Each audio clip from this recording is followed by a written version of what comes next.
Well, howdy. I'm going to tell you a little story tonight about picking up pecans down at Grandpa Eldridge's place. in in the early fall, the pecans became ripe, and some of them would fall to the ground. And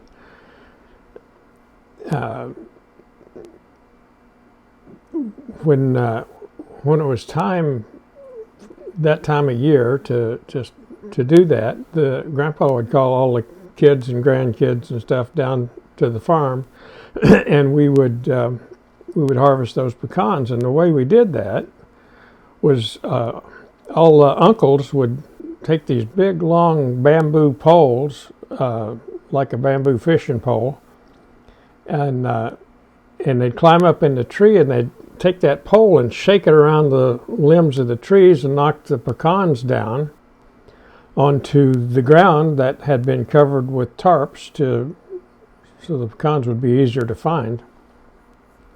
And then the kids and the ladies would pick up the pecans and put them in gunny sacks, which is a burlap bag.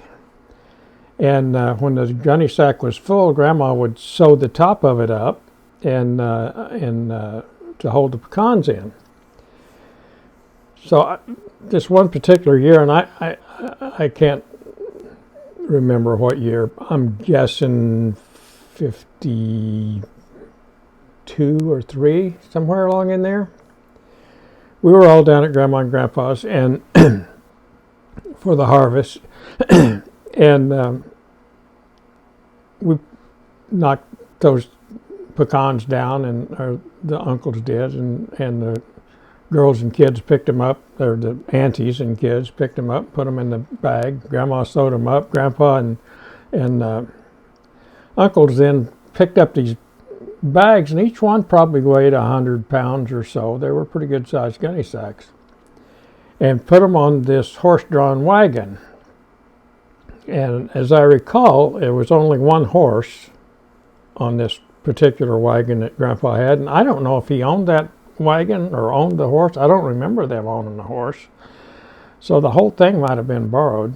But anyway, there was this wooden wagon with big round spoke wooden wheels that had iron around the outside of it to keep the wood from wearing out.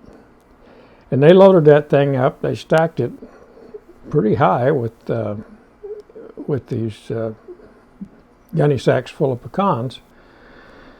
And Grandpa drove that wagon into town to the place where they weighed it, and they bought this stuff from Grandpa. And that was his cash crop for the year. That's how they made all their money for the year. They sold those pecans. That was their main thing. They did other things, of course. We talked about the butter and egg money on the last video, but the brunt of the money, the stuff that paid for the big purchases for the year, was done picking up the pecans. And so this was a 1 car wide road from their house to the main road, and it was all dirt road up till you got almost to town. Just I think within a block or so of town was where it started to be paved. And us kids would chase the wagon and jump on and jump off and play while we were headed toward town. And then when we got to town, Grandpa collected his money, and I think it was in cash, if I'm not mistaken. I think the guy paid him in cash based on the weight. They took all of those gunny sacks of pecans off and put them on this scale and weighed them and tallied them up, and then Grandpa got paid. And the first thing we did after he got paid was we all went to the grocery store to buy some things, and of course Grandpa bought all the kids some candy.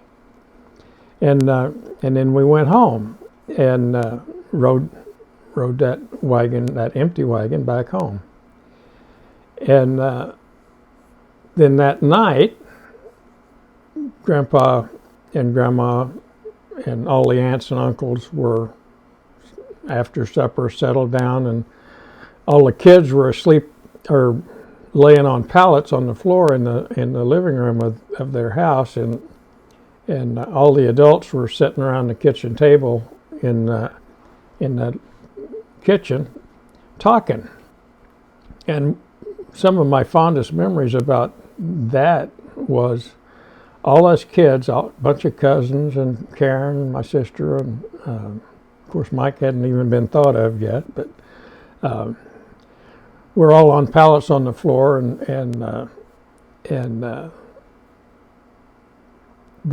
Grandpa had a big old regulator clock that's had a tick-tock thing, and I remember the tick-tock of that clock was kind of mesmerizing, and that and the hushed voices of our grown-ups in the kitchen having coffee and conversation before it was bedtime was one of the most soothing and wonderful feelings of love and caring and sharing, and that old clock ticking, and folks talking, and it just felt so comfortable and so warm and welcoming, and sleep came easy. It was just a wonderful weekend with the folks and the old folks and the harvest. Anyway, that's the end of that little story. There's some more. We'll talk some more a little later. Anyway, love you guys. Thanks for watching.